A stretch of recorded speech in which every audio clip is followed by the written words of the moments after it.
Жалпы Кыргызстандагы Айдана деген сулуу кыздар абдан сүйүнүп турса керек, анткени дегенде силер үчүн дагы бир сонун чыгарма жаралып, элге тартууланып жатат. Дайыр Исмазияровдун аткаруусунда болду. Айданалар чоң салам жана жалпы кыргыз элине чоң салам. Кутмандагыңыздар менен урматтуу биздин сүйүктүү Кел чай ичели программасынын көрүүчүлөрү, барыңыздар менен амандашып турганыбызга чексиз кубанычтабыз. Айпир Адамкулова бул убакыттарда саламдашып турам, очурашып турам, бириңиздерге ысык саламдарды жолдоюн. Жана алдыңкы мүнөттөрдө сиздер үчүн кызыктуу маалыматтарды даярдап койдук, андыктан катарыбызда болуңуз дейли. Көрсөтүүбүздүн башкы демөөрчүсү Пиала Голд чайы. Номер 113 көк чайы сиздердин даам артыкчылыктарыңыздарды жана үй бүлөлүк салттарды эске алып, дүйнөлүк эксперттер тарабынан жасалган. Үй бүлөңүз үчүн дайым эң жакшысын тандоого аракет кыласыз. Үй бүлөлүк түшкү тамакпы? Даамы менен жыпар-жыты жакшыраак сакталыш үчүн атайын сиз үчүн таңгактадым. Пиала Голд көк чайы сүйүктүү тамактарыңыз менен мыктай калышат. Пиала Голд чыныгы чай сүйүүчүлөр үчүн алтын стандарт. Программабызды уланталы, урматтуу көрүүчүлөр, Кел чай ичели программасы жалпыңыздарды кеңирээк маек курууга чакырабыз. Келиңиздер, чай ичебиз. Катарыбызга кошулуңуз, суроолор бар болсо, сөзсүз түрдө бизге жиберип койсоңуздар болот. Аны эмесе биздин студиябыздын бул сааттагы коногу, урматтуу көрүүчүлөр, финансылык сабаттуулук боюнча эксперт бизде Алина Эркин. Кош келиңиз. Рахмат чоң. Кутмандагыңыз менен. Рахмат чоң. Кандайсыз, жакшы келип алдыңызбы? Ооба, жакшы. Көрүүчүлөр менен амандашып алыңыз. Барыңыздарга чоң салам. Бул жакты карап алсаңыз болот, камера бул жак сиздики. Амансыздарбы, кыргыз элим? Барыңыздарга чоң салам. Деги эле кандай жумуш кылбайын, менде аябай көп тоскоолдуктар болот. Бул жака келерде дагы аябай тоскоолдуктар болду. Үйүмдө балдарым ооруп, аларды кийинтип садикке жөнөткөнчө бир аз кечигип келдим. Буга чейин дагы НТС телеканалына чакыруу болгон, бирок анда айылда жүргөндө кайненем өзүмдүн балдарым ооруп калып, анда да келе албай калгам, тоскоолдуктар болуп. Негизи эле бул жашоодо эмнени баштабаңыз, сөзсүз түрдө сизге тоскоолдуктар чыгат. Эгерде ал тоскоолдукту жеңе алсаңыз, анда ал тоскоолдуктун артында бир чоң ийгиликтер жатат да. Ошондуктан тоскоолдуктарга карабай дайыма умтулуп, алдыга аракет кылганына аракет кыламын. Дайыма алдыга умтулуп келемин.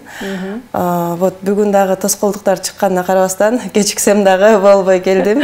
Кош келиңиз дейли. Чоң рахмат. Келиңиз. Тоскоолдук дедиңиз да, чынында бир ийгиликке жетиш үчүн оңой эле жетип калбайт болуш керек. Көп эле адамдар чынында. Алгачкы мына ушул тармакка сиз кадамдаштыкта кандай тоскоолдук болду эле, анан кантип чыктыңыз? Ошол жөнүндө айтсаңыз. Мен өзүм финансылык сабаттуулукка эмне үчүн келип калдым айтып берейин. Анткени мен өзүм 9-классымда Швеяда иштегенмин, эң алгачкы жолу. Анан кийин аптекада иштегенмин, аптечный складда иштегенмин, өзүм медицинский факультетти бүткөнмүн, фармацевтика боюнча. Өзүм фармацевтмин, аптекада иштегенмин. Анан ошол эле окуп жаткан учурда мугалимдер менен чогуу иштешкенмин, кыргызстандык деңгээлдеги проекттер менен иштешкенмин, бирок өзүм акча таап жүрүп, акча сураганды үйрөнгөн эмес экенмин да. Качан турмушка чыккандан кийин акча сураш мага өтө кыйын болгон. Жолдошуңуздан? Да. Турмушка чыккандан кийин уже эч жакта иштебей калдым. Боюмда болгондон кийин эч жака ишке дагы албайт экен. Анан ошентип үйдө отуруп калган учурда, особенно көпчүлүк айымдар турмушка чыккандан кийин иштебей калышат, акчадан аябай кыйналышат да. Менде дагы ошондой ситуация болгон, акчадан аябай кыйналганмын. Жолдошумдан акча сурасам берет. Например, 500 сом керек болсо 1000 сом берет, 1000 сом керек болсо 1,5 сом берет да. Бирок ошол акчаны туура колдоно албайт болчу экенмин. Ошону өзүмдө күнөө бар экенин сезбей эле күйөөмдү күнөөлөп жүргөн экенмин да. Мага көп акча бербейт, мага келгенде акча жок деп. Да, мага эле келгенде акча бербейт, акчасы жок болуп калат деп күйөөмдү күнөөлөп жүрчүмүн да. Качан ошол финансовая грамотность деген сөздү укканымда, анан изучать этип, мындай изилдеп баштадым да. Финансовая грамотность деген эмне, кыргызчасы финансылык сабаттуулук болуп калат. Ал деген өзү эмне, аны кантип колдонуш керек деп изучать этип, изилдеп жүрүп 3 жыл өттү. 3 жылда аябай чоң ийгиликтерге жеттим, Кудайыма шүгүр. Күйөөмдү күнөөлөбөй калдым. Анткени күнөө өзүмдө экенин таптым да. Анткени 500 сомдук кете турган расходко биз 1000 сом жөн эле коротуп салабыз да.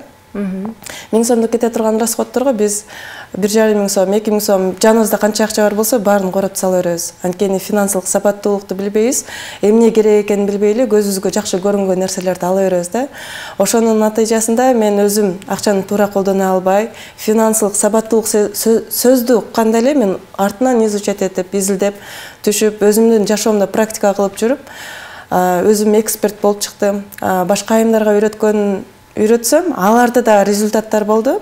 Ошондон кийин анан онлайн сферасына чыгып, онлайн аркылуу башка айымдарга да үйрөтүп келемин. Анан жаңы бул сфераны, онлайн сферасына жаңы өтүп баштаганда менде аябай тоскоолдуктар болгон. Эң эле биринчи жолдошум тоскоол болуп чыккан. Каяктаган баштап үйдө отурчу деп. Каяктаган баштап алдың деп эң эле биринчи мен Мыктыбек Арстанбек агайдын бизнес 0-дон тренингине катышып, ошол жактан онлайн иштеп баштаганмын да. Жаңы баштаганда жолдошум каршы болду, андан кийин балдарым улам ооруп калат, балдарым кичинекей дагы болчу. Улам ооруп калышат. Башка жака көчүп, өзүбүздүн үйүбүз сатылып, башка жака көчкөнүбүздө садик бир аз проблема болду. Алды учурда дагы балдарым жанымда болуп калды. Анан садикке бергенден кийин деле берки кичинекей баламды бере албадык. Ал кичинекей балам менен дагы көп тоскоолдуктар болгон. Аларды кантип жеңдиңиз анан? Бир гана мотивация болгон менде. Финансылык эркиндикке жетүү деген менде чоң максат болгон да. Азыр деле финансылык эркиндикке жетүү максатында кандай гана тоскоолдуктар чыкпасын, баарын жеңип келатам. Финансылык эркиндик деген бул өзүнчө бир чоң түшүнүк да. Азыр бир эле сөз болгон менен мунун түпкү тамыры, түпкү мааниси өтө чоң. Мен финансылык эркиндик деген сөздү да билбейт болчумун. Финансовая грамотность деген сөздү угуп электе, муну да билбейт болчумун. Анткени бизди мектепте, университетте өзүбүздүн ата-энебиз үйрөтпөйт экен бул нерселердичи. Анткени өздөрү билишпейт, ошондуктан бизге үйрөтө алышкан эмес да. Аларды күнөөлөгөндүн кереги жок. Ата-энем мага үйрөтүп койбоптур убагында деген күнөөлүү сезимдердин кереги жок. Болгону өздөрү билишкен эмес. Ошондуктан бизге дагы үйрөтө алган эмес. Да, анткени ал мезгилде заман башка болчу. Маалымат алыш өтө кыйын болчу. Бир жерден экинчи жерге барып, анан окуп келишчү да. Азыр заман өтө сонун, онлайн заманы. Онлайн отуруп, үйдө отуруп эле, эч жака чыкпай, өзүңүз каалаган маалыматты ала аласыз да. Ошол маалыматты жөн эле алып койбостон, жашооңузда колдонсоңуз, анда сөзсүз түрдө результаттар болот. Сиздерге дагы кеңешим, азыр аябай сонун мүмкүнчүлүктөр турат. Колуңуздагы телефондун жардамында сизге кандай маалымат керек? Бир эле финансы эмес, деги эле кандай жактан сизде проблема болуп жаткан болсо, көйгөй болуп жаткан болсо, ошону жеңүү максатында ошонун чечимин издешибиз керек. Бир көйгөй чыкканда биз бирөөнү күнөөлөгөнгө аябай устабыз да. Анткени жертва состояниясындабыз да. Жертва состояниясынан чыгыш үчүн мен психологиялык курстарга катышканмын. Ошонун жыйынтыгында анан бирөөнү күнөөлөгөндөн арылып калдым. Азыр бирөөнү күнөөлөбөйм, күнөөнү өзүмдөн издейм. Анткени ар бир нерсени кандайдыр бир тоскоолдуктар чыкса дагы, ага биз өзүбүз күнөөлөбүз. Анткени мээбиз ошол нерсеге сопротивление, каршылык көрсөтөт да. Жаңы нерсени кабыл алып атканда, ошол эле онлайнга чыгып атканда, эгерде мен өзүм коркпогондо, мээм коркпогондо, күйөөм деле каршы болбойт болчу да. Ошол ийгиликке жетүүдө дагы биз өзүбүз коркобуз, мээбиз коркот. Ошол учурда анан бизге каршылыктар чыга берет, тоскоолдуктар чыга берет. Ал тоскоолдуктарды болгону жеңип өтүү жолдорун издешибиз керек. Бирөөнү күнөөлөп отуруп калсак, анда отура беребиз, ордубуздан жылбайбыз. Ал эми ошону жеңип өтүү үчүн просто жолдорду караш керек.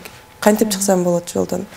Ошол эле балам ооруп калды, бирок балам ооруп калганы менен мен токтотуп койбодум да. Токтотуп койсом болот эле, балам ооруп атат, кичине чоңойгондо кылсам болот депчи. Бирок мен ошол балдарым чоңойгонго чейин мен финансылык эркиндикке чыгып калышым керек.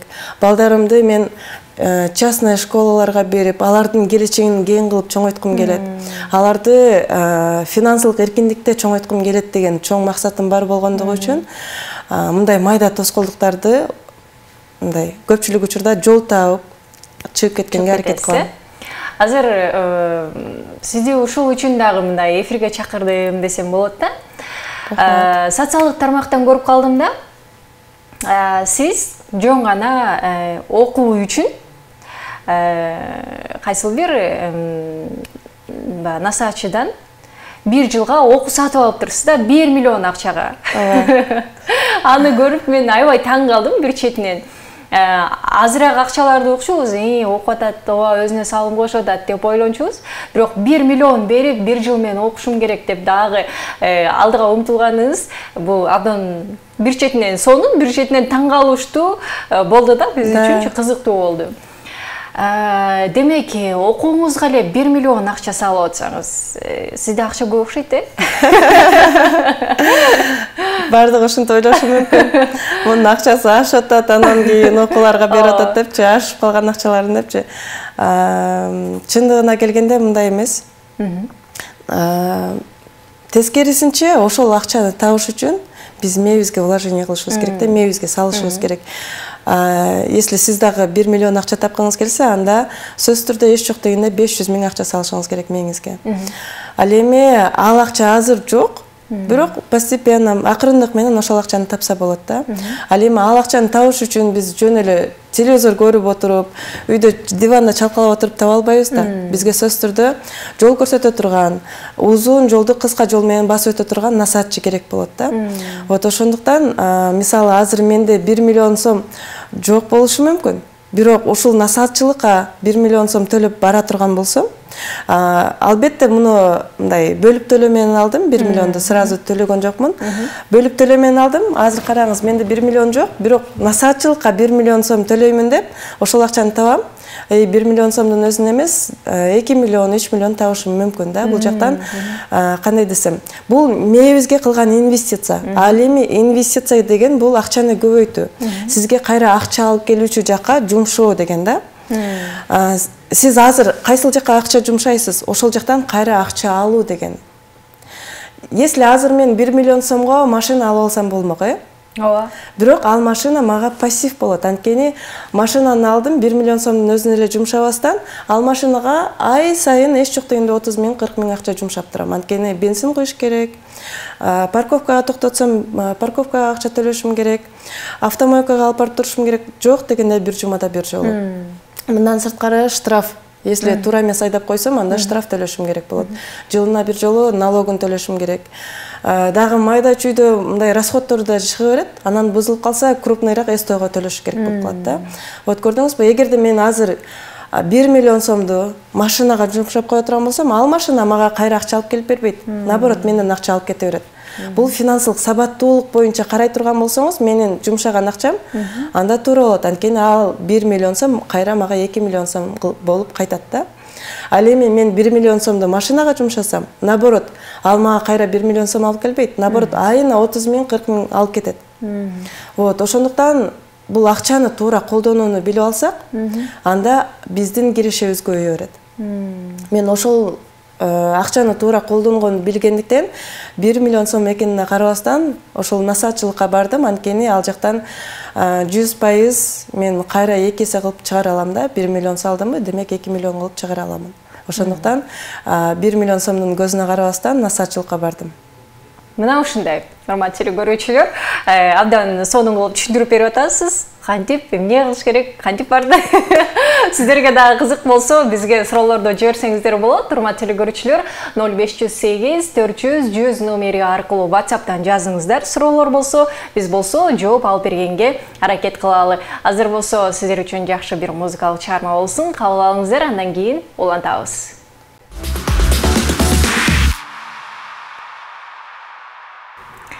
Программабызды уланталы. Урматтуу көрүүчүлөр, көрсөтүүбүздүн башкы демөөрчүсү Пиала Голд чайы. Биздин үй бүлөбүз жакшы көргөн мыкты чайдын жагымдуу жыты жана бай даамына жетиш үчүн алар эң жакшы жана жаңы чогултулган чай жалбырактарынан кылдат тандап алышкан. Үй бүлөңүз үчүн дайым эң жакшысын тандоого аракет кыласыз. Үй бүлөлүк түшкү тамакпы? Даамы менен жыпар-жыты жакшыраак сакталыш үчүн атайын сиз үчүн таңгактадым. Пиала Голд көк чайы сүйүктүү тамактарыңыз менен мыктай калышат. Пиала Голд чыныгы чай сүйүүчүлөр үчүн алтын стандарт. Ал эми биздин студиябыздын коногун да бир жолу эсиңиздерге салып өтөлү. Финанс сабаттуулук боюнча эксперт Алина Эркин бизде конокто. Анан мындай суроо да жогоруда айтып калбадыңыз, мисалы акча чогултууга келгенде бизде чын билим ала элекпиз да, акчаны кантип чогултуш керек, эмне кылыш керек, анан көрүүчүлөргө да бул нерсе кызык да.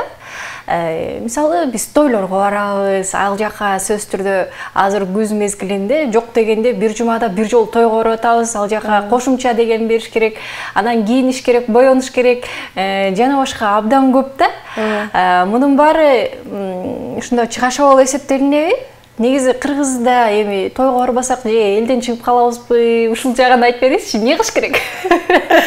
Ой, чоң көйгөй десем болот, анткени азыр айтсам көпчүлүгү тартынып калышы мүмкүн. Той бул пассив дейм да.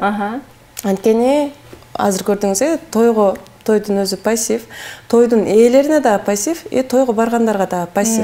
Анткени той өткөргөн адам ушунчалык чоң чыгаша, эч жок дегенде 500 000 сом чыгаша кылат. Ал чыгаша өзү эле коробостон тойго келген адамдардын баардыгы кошумча алып келет. Ооба. Аны ойлошот, мага келген акча депчи. Жок, на самом деле мындай чындыгына келгенде тойго ким кошумча алып келсе, аны кайра кайтарыш керек да. Наоборот, башына карыз уюп атат. Вот, ошондуктан той пассив болот. Пассив өзүнө дагы чыгашаларды талап кылып атпайбы? Ошондуктан пассив деген бул нерсени түшүндүрүп берейин биринчи. Пассив деген бул, как пылесос сиздин чөнтөгүңүздөн акчаларды соруп ала берет. Чөнтөгүңүздүн тешиги десек болот. Бир эле тойду өткөрүш үчүн өзүнүн акчасы жетпей калса, карыз алып болсо дагы өткөрүп берет ал тойду. Анткени эл эмне дейт деген жашайт да биздечи. Особенно кыргыздардын менталитетинде ошол эле менин дагы финансылык сабаттуулугум жок болгон мезгилде той кылабыз деп өзүбүздүн дагы тойду бир эмес 3 түрдө көйнөк кийип өткөргөнбүз. Бирок мен бир эле тойго ушундай болуп калды го азыр, 3 көйнөк кийиш керек же болсо мындай да өзгөчө болуш керек. 3 көйнөк кийиш керек, гулянкасы бар да. Ошентип отуруп тойго 500 000ден ашык жөн эле расход кетет. Ал эми бир тараптан, бала тараптан да, кыз тараптан дагы ошондой эле расход кетет. Ал эки тараптуу расход. Ошол эки тарапка анын үстүнө дагы карыздар үйүлүп атат. Тойго кошумча алып келген адамдардын акчаларын той бүткөндөн кийин до сих пор 5 жыл өтсө дагы 10 жыл өтсө дагы кайтарып келишет да. Бир жолу тойго бардым, ал тойго кошумча 5 000 сом алып бардың дейли. Эми минимум азыр 5 000 сом болуш керек. 5 000 сомдун өзүн эле тойго алып барбастан өзүң да жакшынакай жасанып барышың керек да. Көйнөк алышың керек, расход. Тойго алып барган 5 000 сом тойдун өзү пассив болотса, ал тойго расход жумшалат. Салон красотага, особенно айымдарга, салон красотага, макияжга, прическага, көйнөк алышыбыз керек жакшынакай тойго кийген элдин баары көрөт. Туфли кийиш керек, сумка көтөрүш керек. Көйнөк кийдиң, бутуңа туура келе турган бут кийим жок, бут кийим алыш керек болот. Бут кийим алдың, ага подходящий сумка алыш керек да. Ошентип отуруп эле биз 5 000 сомдук расход кыла турган жака барабыз, бирок ал жака 5 000 сом эмес, 10 000 сом, 15 000 сом кетип калат. Ошондуктан той бул пассив болот. Сиз тойго барасызбы?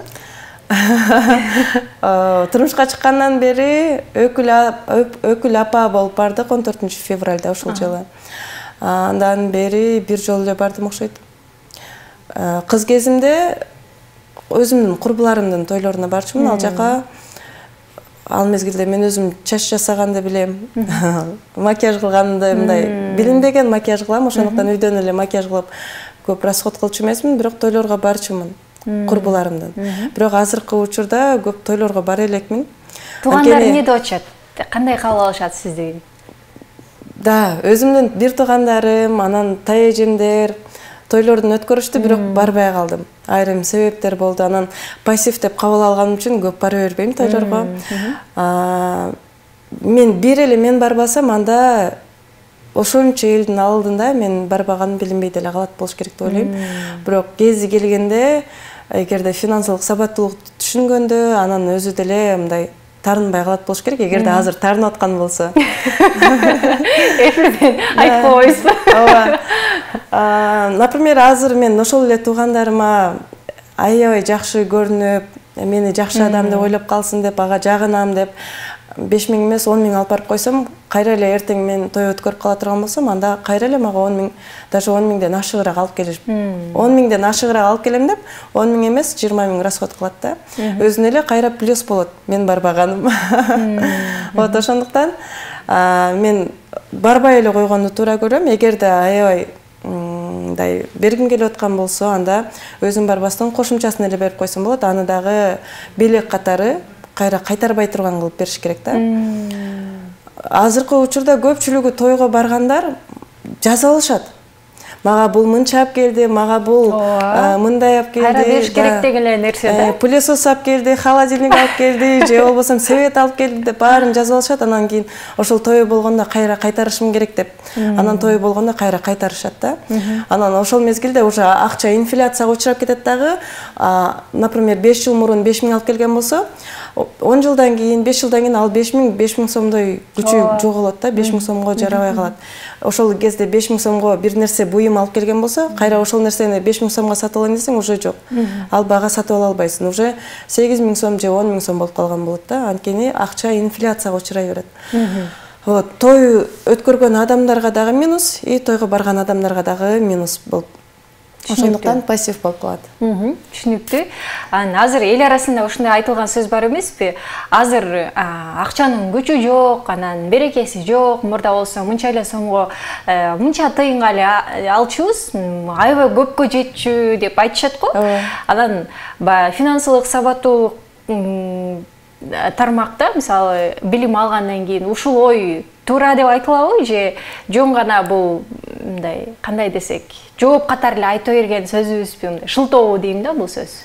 Мындай да, ооба, мурун мынча сомго алган нерсебизге азыр бул нерсе келбей калды деген нерсе бар. Анткени акча жыл сайын инфляцияга учурай берет, күчү жоголо берет.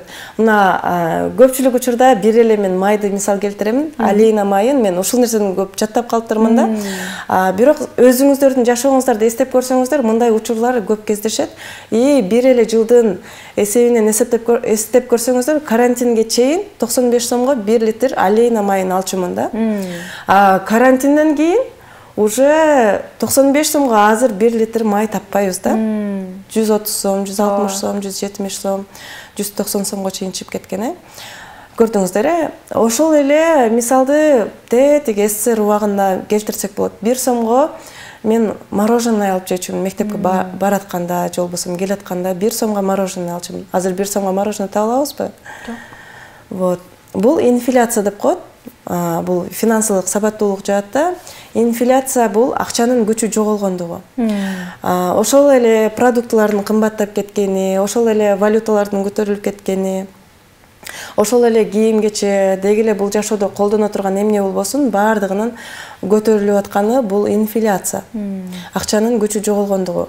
Ооба, 1 жыл мурун, 5 жыл мурун, 10 жыл мурун ушул нерсени алсак, азыр ал нерсеге андай нерсе келбей калды. Же болбосо 5 жыл мурун 1000 сомго 2 пакет кылып көтөрүп чыксак, азыр 1000 сомго 1 пакет да чыкпай калды деген сөздөр туура. Анткени инфляцияга учурап атат. Ал эми акчанын күчү жоголуп кетти, акчанын берекеси жок деген учурда бул акчаны туура колдоно албай жаткандыгынан белги да. Анткени 5 жыл мурун, же болбосо 10 жыл мурун таап аткан акчаңызды азыр тапкан жоксуз да, андан көбүрөөк табасыз да. Анткени акча инфляцияга учураган сайын мамлекеттагы мамлекеттик жумушта иштеген адамдардын айлыгын көтөрүп берип атат. Анткени акча инфляцияга учурап атат, продуктылар кымбаттап атат да. Ошол эле жол кирелер кымбаттап атат. Ошондуктан мамлекет дагы аны эске алып, финансылык сабаттуулук жактан дагы инфляцияны эске алып, мугалимдердин, же болбосо мамлекеттик иште иштегендердин айлыктарын көтөрүп берет. Мурун таап аткан акчаңыз ошончо таппайсыз, азыр көбүрөөк табасыз. Бирок ошол акчаны дагы туура эмес колдонуп алгандыктан акчанын берекеси жоктой боло берет. Ошондуктан болгону акчаны туура колдонгонду үйрөнүш керек, акчаны топтогонду үйрөнүш керек. Жакшы, эфирден сырткары айтып калдыңыз, ошо бизде аз эле убакыт калды да. Атайын акылдуу блокнот ойлонуп чыккам деп, ошол жөнүндө кыскараак айтып берсеңиз, ал кандай? Эмне болуп акылдуу ал? Мен өзүмдүн практикаман келип чыккан. 3 жыл финансылык отчет жазып жүрөмүн. Жазып жүргөн учурда киреше, чыгаша деп эле жаза берген экенмин. 50.000 таптым, карасам 50.000дин баары расходко кетип калыптыр да. Эгерде киреше, чыгаша деп жазып жүрө берсек, анда финансылык отчет жазгандын деле пайдасы тийбейт бизге.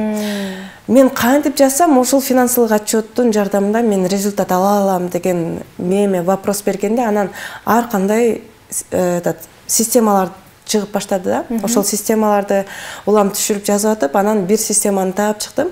Ошол системанын жардамында мен умный блокнот деп койдум, акылдуу блокнот. Ошол блокнотту таап сатыкка чыгардым.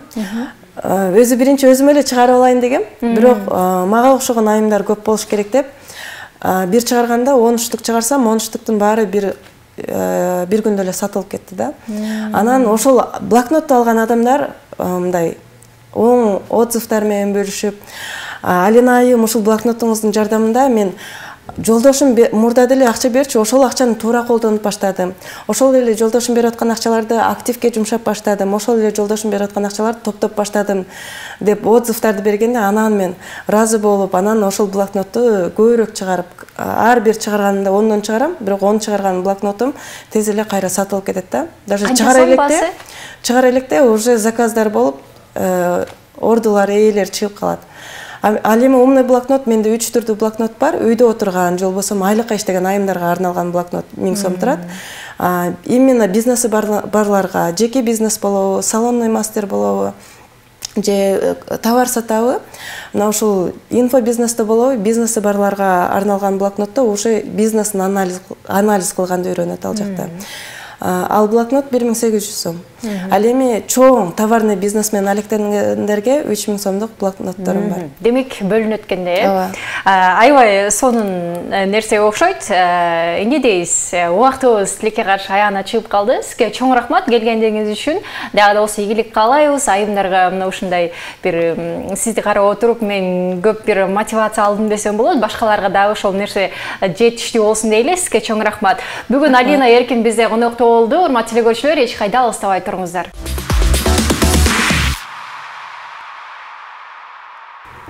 Программабызды уланталы, урматтуу көрүүчүлөр, катарыбызда болсоңуз дагы бир жолу кутман таңыңыз менен. Биздин көрсөтүүбүздүн башкы демөөрчүсү Пиала Голд чайы. Жаңы Пиала Голд орто жалбырактуу номер 110 көк чайы сиздердин таам артыкчылыктарыңыздарды жана үй бүлөлүк салттарды эске алып, дүйнөлүк эксперттер тарабынан жасалган. Үй бүлөңүз үчүн дайым эң жакшысын тандоого аракет кыласыз. Үй бүлөлүк түшкү тамакпы? Даамы менен жыпар-жытты жакшыраак сакталыш үчүн атайын сиз үчүн таңгактадым. Пиала Голд көк чайы сүйүктүү тамактарыңыз менен мыктай калышат. Пиала Голд чыныгы чай сүйүүчүлөр үчүн алтын стандарт.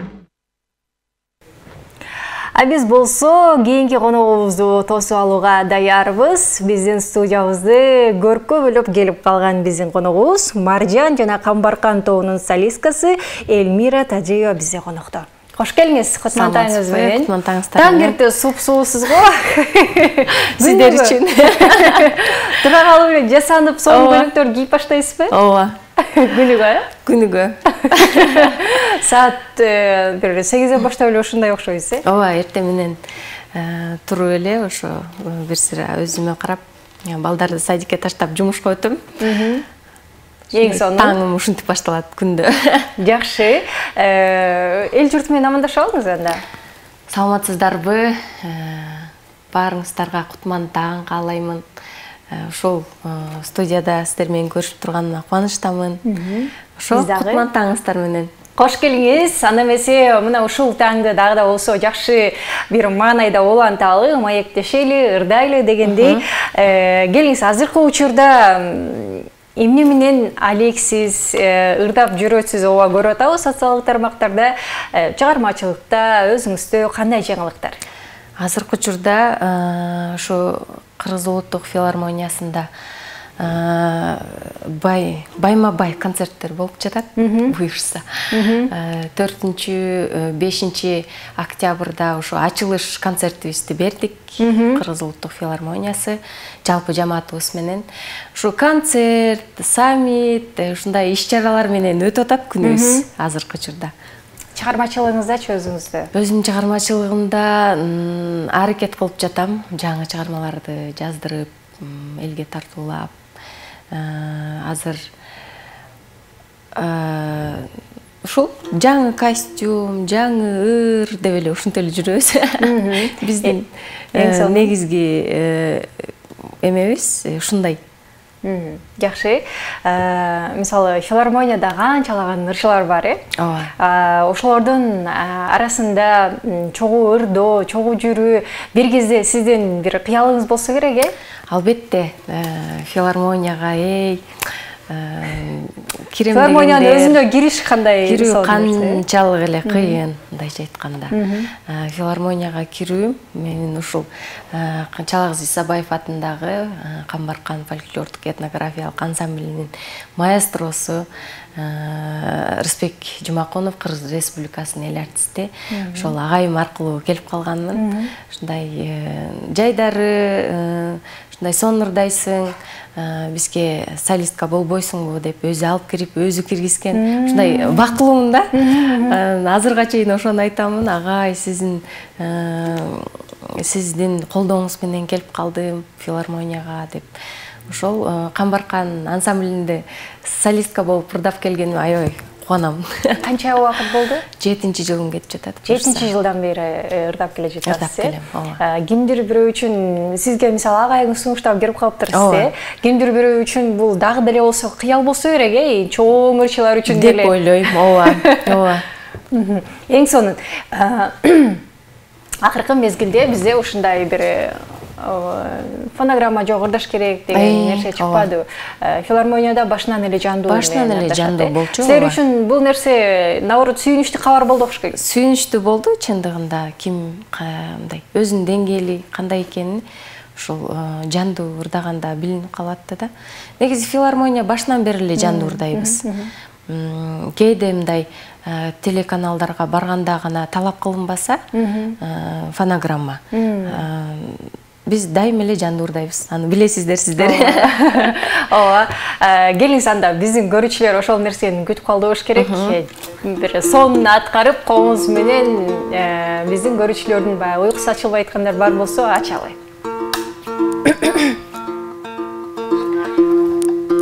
Урматтуу көрүүчүлөр, азыр сиздерге коомубуздун коштоосунда Элмира Тажиева сиздерге сонун бир чыгармасын аткарып берет. Кичине кыстырма кыла кетсем болобу? Ооба, болот. Жакында 28-29 октябрда Кыргыз Республикасынын эл артисти өзүмдүн устатым Роза Аманова эжекебиздин концерти болот. Ошол эжекем аткарып жүргөн, устатым аткарып жүргөн бактылуу болуп жашайлы аттуу чыгармасын аткарып берип коеюн. Эң сонун болот, сонун болот.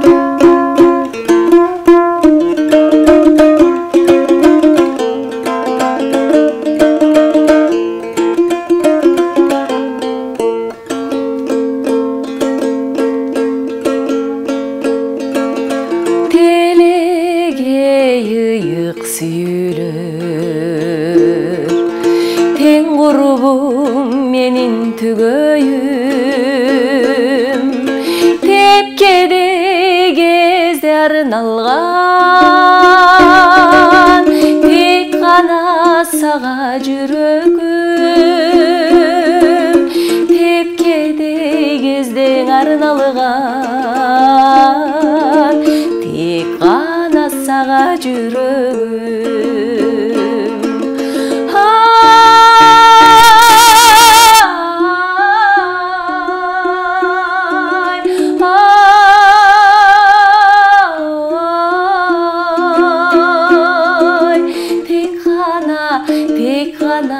Тек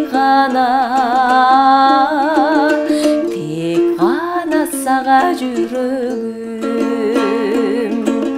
Ак тилек айтып сырдаштык, арулук менен сыйлаштык. Төйшөктөн жеңип талаян, турмуштун жолун бир бастык. Төйшөктөн жеңип далайын, жашоонун жолун бир бастык.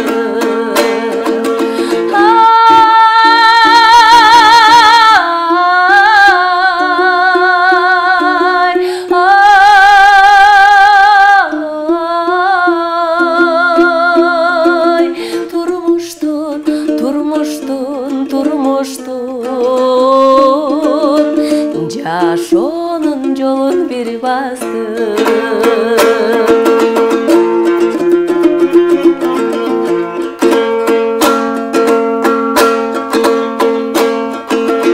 Колдоду бизди Теңирим, кош болуп турат көңүлүм, бактылуу жашай берели, балдардын тилеп өмүрүн, бактылуу жашай берели, балдардын тилеп өмүрүн.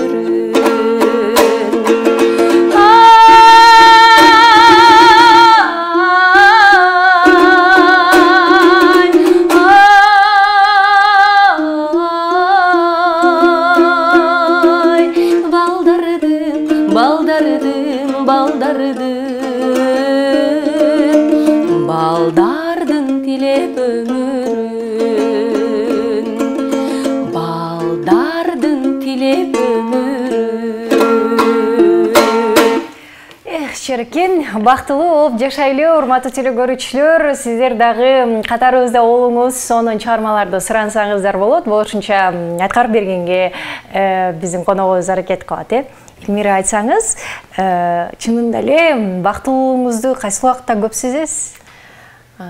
Бактылуулук жашап атканыбызда, ар бир кыймылыбызда, канчалык өзүңдү позитив алып жүрсөң, ошол бактылуулук деп ойлоймун. Бактылуулук үй бүлөңдүн жаныңда жүргөнү, балдарыңдын күлүп жүргөнү, оорубай ушундай бир сонун жашоо деп билем да, бактылуулук. Дайыма аракет кыласызбы? Мен бактылуу болушум керек деп бир атайын же болбосо мен өзүм үчүн бактылуу болуп бүгүн ошол нерсени жасайынчы деген сыяктуу аракет кылып турасызбы ар дайым? Ооба, аракет кылып, маанайыңды көтөрүп, кичинекей подарок алып, белек алып, сүйүнүп турасың да, ушундай. Анан жакшы сөз дагы адамды бактылуу кылат. Бири-бириңе жакшы сөздөрдү айтып турганга эмне жетсин. Ушул бактылуулук, ушу жайдары жашоодо деп билем. Сиз жогоруда айтып калдыңыз, дайыма позитивдин үстүндө болуш керек депчи. Баягы кимдир бирөө күнүмдүк жашоо менен алектенип эле позитив нерсени да унутуп калат да. Эмне дейт элеңиз элдерге ошону? Дайым жылмайып жүрөсүн каалайт элем. Мисалы, сиз жылмайып турасыз, мен сизди көрүп, өзүмө мындай энергия алам да, жылмайып, сүйүнүп кетесиң да, жылмайган адамды көргөндөчү. Ошол себептен өзүм дагы байкасаңыз керек, ар дайым жылмайып жүрөм. Өзүмдүн ар кандай учур болот да, кээде капа болгон учурум болот. Ошону сыртка чыгарбаганга аракет кылам да. Ошо күлүп жайнап. Өзгөчө баягы ушул ырчыларда ушундай болуш керек, капа болуп атканда сахнага чыгырда десе кантип капалыгыңды көрсөтүп атасың. Айла жок күлүш керек. Ооба, туура. Мына ушундай урматтуу телекөрүүчүлөр, азыр дагы сиздерге бир жакшы нерсени тартып алганга аракет кылып жатабыз болушунча. Сиздер дагы эгерде кайсыл жерде отурбаңыз, жумушуңузда бизди көрүп аткан болсоңуз, ийгилик каалайбыз. Ойгонуп, жаңыдан бизди көрүп баштаган болсоңуз, уйкуңуздарды ачыңыздар, жакшы жашоого аракет кылыңыздар дейли. Сиздерде суроолор болсо 0508 400 100 номери аркылуу бизге жиберсеңиздер болот, жооп бергенге аракет кылабыз. Азыр болсо бир аздан соң сиздер менен көрүшөбүз.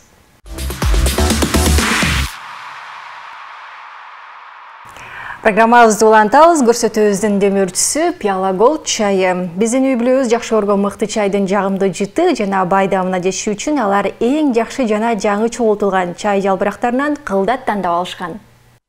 Үй бүлөңүз үчүн дайым эң жакшысын тандоого аракет кыласыз. Үй бүлөлүк түшкү тамакпы? Даамы менен жыпар-жыты жакшыраак сакталыш үчүн атайын сиз үчүн таңгактадым. Пиала Голд көк чайы сүйүктүү тамактарыңыз менен мыктай калышат. Пиала Голд чыныгы чай сүйүүчүлөр үчүн алтын стандарт. Программабызды уланталы, көрсөтүүбүздүн мына ушул демир түсүп Пиала Голд экенин эсиңиздерге салып өтөлү. Чайдан ичиңиздер, келиңиздер чай ичебиз. Ал эми студиябызда коногубуз бар. Ырчы аткаруучу Эльмира Тажиева бизде конокто. Кош келиңиз. Формаларыңыз аябай сонунда, дайыма ушундай бир үкү менен жүрөсүздөр. Колдо дайыма комуз дегендей формаларыңызды канча убакытта бир алмаштырып турасыз же кээ бирөө жакшы көрөт го, мен жакшы көргөн көйнөгүм деп дайыма кийип жүргөндөр. Мен формамды бир жылда бир 2-3 форма тиктиремин өзүм. Өзүмдүн сиңдим бар. Аябай жакшы тигет, дизайнер сиңдим. Тайча айтканда мен дизайнерим болуп калды да. Нуриза сиңдим бар, ошол тигип берет. Бүт формаларым ошонун колунан чыгат. Бир жылда 3-4 форма алмаштырып кийем. Жакшы, кийилбей калгандарын эмне кыласыз? Кийилбей калгандарын башка сиңдилерим болот. Ошолорго өткөрүп берем. Кээде сатам. Кээде ушундай чыгармачылыкка жаңы киришип жаткан сиңдилер болот. Ошолорго кандайча айтсам, мындай жардам болуп калат да. Алар мисалы бул индивидуальный тиктирет да булар. Баасы дагы бир аз көбүрөөк болуп калат. Ошол себептен жарым баасына кээде ушундай өздөрүнүн немелери бар да, ушундай. Жакшы. Кечинде мага жазып калдыңыз да, комузумдун кылын алдым деп. Эмне болуп калды, эмне окугус менен келдиңиз, айтпаңызчы ошону. Кечинде бир тойго чакырып калды. Эми бул жагы айтыла берсин. Комуз менен келип бересизби? Анан ошол күнү кече биз устатымдын концертине даярданып атканбыз. Маржан тобу болуп, анан барып эле чехолумду ачсам эле комузумдун ортоңку кылы үзүлүп калган. Анан эжеде комузу көп да, эже бир комузуңузду алып турайын, мен чертип турайын деп туруп эле алып, салып койгон боюнча унутуп калыптырмын. Анан эле кечинде ушундай комуз менен келип бересизби десе, эсиме келип кетип атпайбы. Комузум жок, эртең эфирге эмне менен барам? Анан сизге жазып атпайбы, эже ушундай кылын үзүп алдым. Жок, кантем? Анан ойлондум, анан эрте менен эрте кыздарымды садикке таштап Маржан тобуна жаздым, мага комуз керек десем, эң биринчи эле Элизара Өскөнбаева эжекебиз, маданияттын мыктысы, ала кал деп туруп эле жазды. Эрте менен садикке барам, жакын жашайбыз. Садикке барам, ошол жактан ала кал деп. Ошентип Элизара өзү таштап кетпеди комузду. Ушундай бири-бирибизди колдоо күч бизде Маржан тобунда ушундай. Эмне болуп түзүлүп калышы мүмкүн мисалы? Көп чертилген үчүн. Бул комуз деген, комуздун кылы жылкадан, анан эмеден болот, кадимки эле жиптен болот да. Жана оролгон жиптер болотчу, ошол жиптен болот. Аны көп черткенде жешилип, эме үзүлүп калат да. Анан өзүнөн өзү үзүлүп калыптыр же катуу буруп алганбы? Канча жыл черттиңиз эле?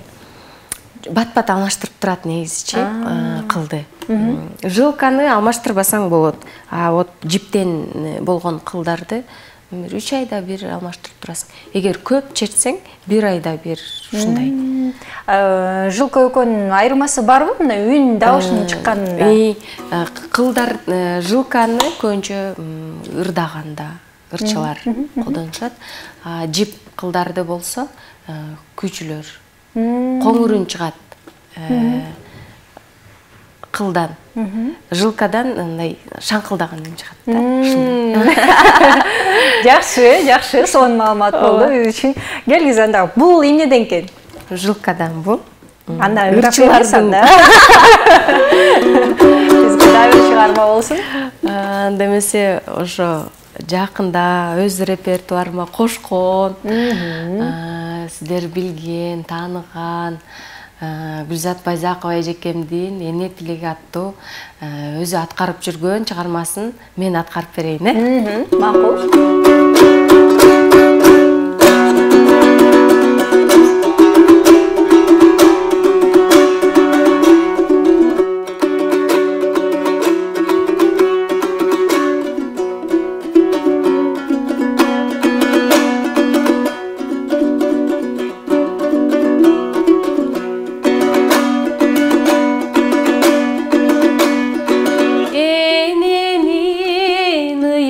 келешет тилегүнүн эзилип тилеп келем күнү түнү эл улуу болор деген үмүтүм бар эр жетип актайсыңбы сен үмүтүмдү эр жетип айыктырып күйөтүмдү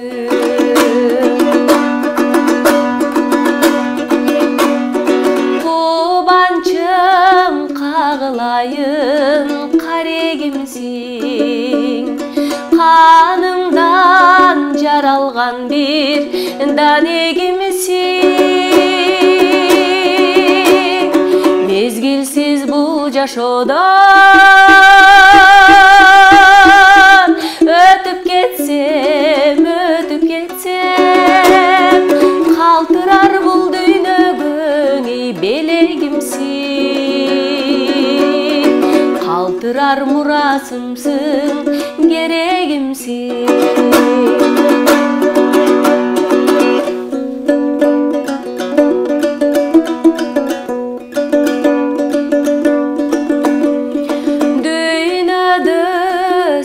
бар үчүн барын жеңем дүйнөм бары түгөл сени менен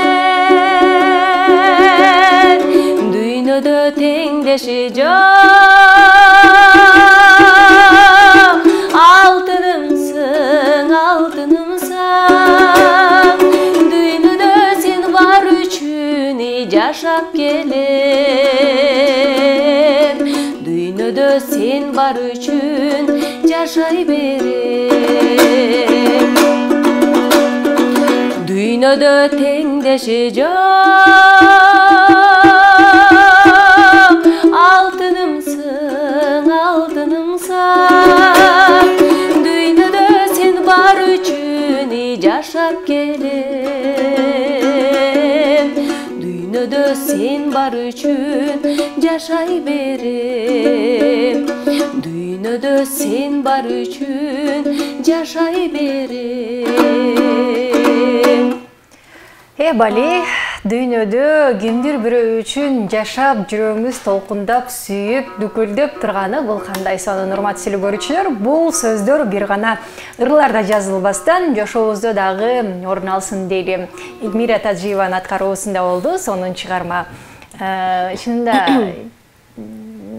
жүрөгүңүз дүкүлдөп кимдир бирөөнү эстеп анан ырдап атсаңыз керек бул нерседен деле. Албетте энесиң да. Ушундай балдарыңа каалоо ушундай бала жөнүндө ырдалган ырларда толкунданасың, себеби сен энесиң да. Ушундай. Эң алгачкы эне болгон күндү эстеп бериңизчи.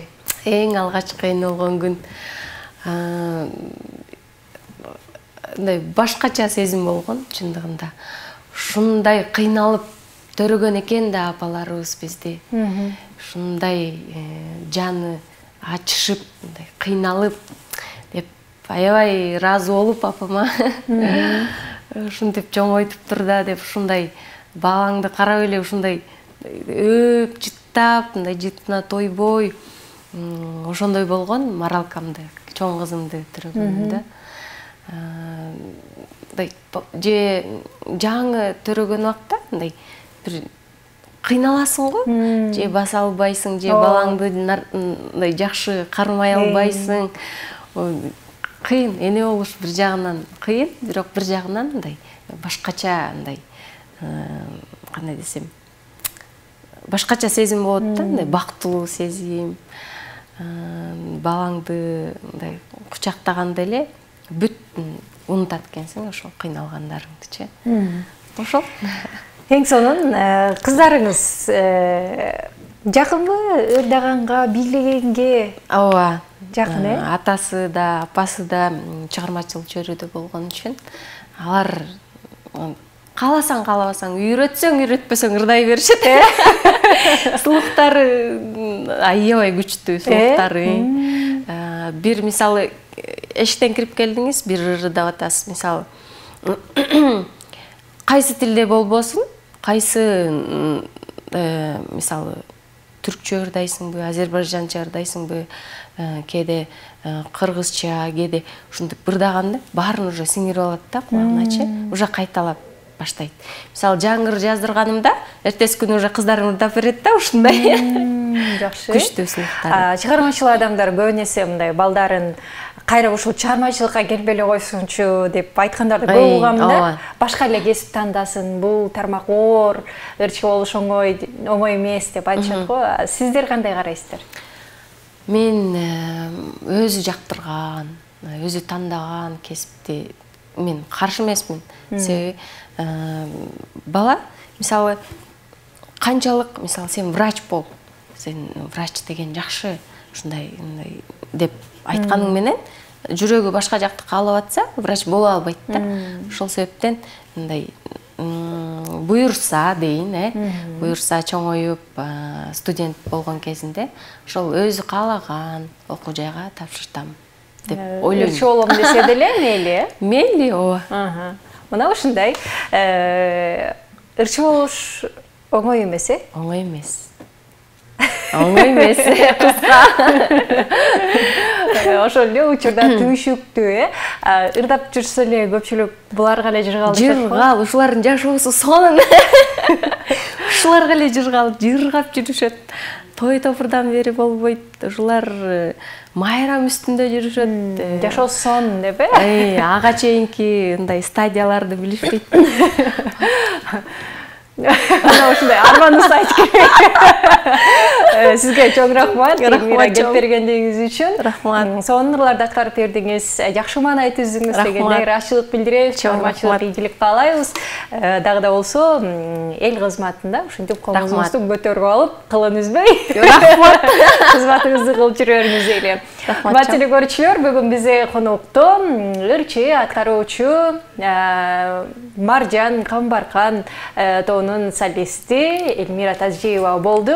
Алып баруучу мен Айпери Адамкулу болдум. Кийинки эфирлерде кайрадан көрүшкөнчө амандыкта болуңуздар дейли. Күнүңүздөр сонун маанайда улансын.